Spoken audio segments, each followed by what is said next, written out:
इनको ये मालूम नहीं है कि नौकरी और रोजगार में फर्क होता है। जिनको नौकरी और रोजगार का फर्क समझ नहीं है वो हमें उपदेश दे रहे हैं। आदरणीय सभापति जी,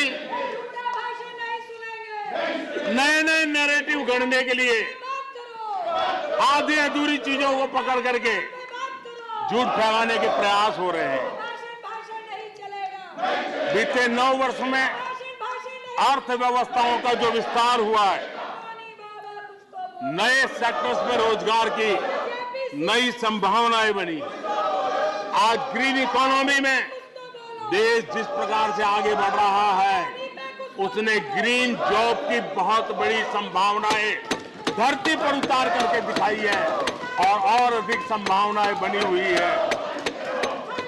डिजिटल इंडिया के विस्तार से डिजिटल इकोनॉमी, उसका भी एक नया क्षेत्र।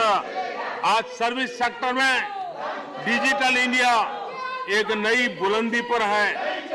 5 लाख कॉमन सर्विस सेंटर, गांव के अंदर एक एक कॉमन सर्विस सेंटर में 2-2, 5-5 लोग रोजी रोटी कमाते हैं।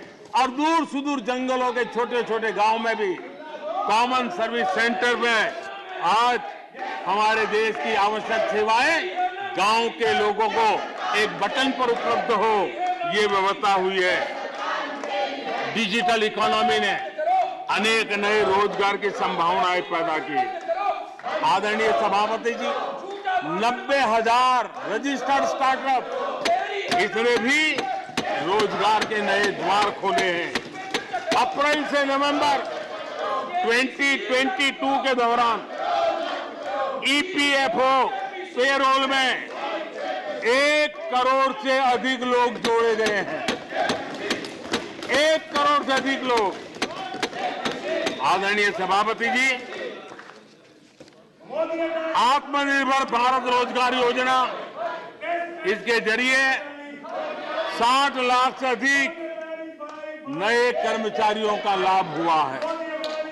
आत्मनिर्भर भारत अभियान के तहत हमने अपने उद्यमियों के लिए स्पेस, डिफेंस, ड्रोन, माइनिंग, कोल, अनेक क्षेत्रों को खोला है, जिसके कारण रोजगार की संभावना में नई गति आई है।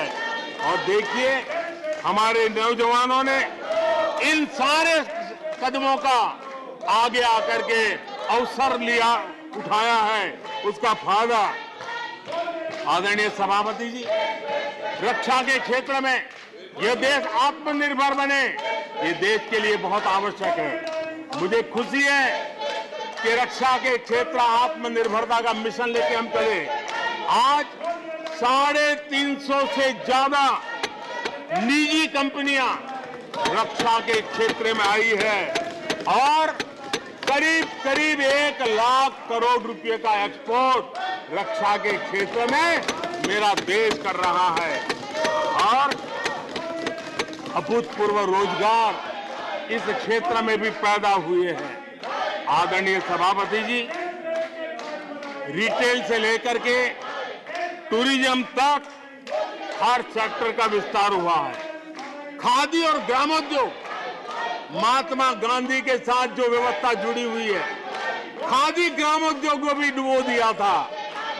आजादी के बाद सर्वाधिक खादी ग्रामोद्योग के रिकॉर्ड तोड़ने का काम हमारे कालखंड में हुआ है। आदरणीय सभापति जी, इंफ्रास्ट्रक्चर में हो रहा रिकॉर्ड निवेश, चाहे रेल का काम होता हो, रोड का काम होता हो, पोर्ट का काम होता हो, एयरपोर्ट का काम होता हो, प्रधानमंत्री ग्राम सड़क योजनाएं बनती हो, ये सारे इंफ्रास्ट्रक्चर के काम, उसके लिए जो मटेरियल लगता है, उस इंडस्ट्री में रोजगार की संभावनाएं बढ़ी है।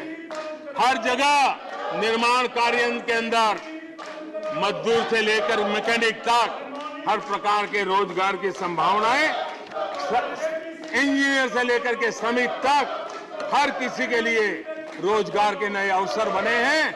और उसी के कारण यूथ विरोधी नीति लेकर के चले हुए लोगों को आज यूथ नकार रहा है। और यूथ के भलाई के लिए हम जिन नीतियों को लेकर के चल रहे हैं, इसको आज देश स्वीकार कर रहा है। आदरणीय सभापति जी, यहां भी ये भी कहा गया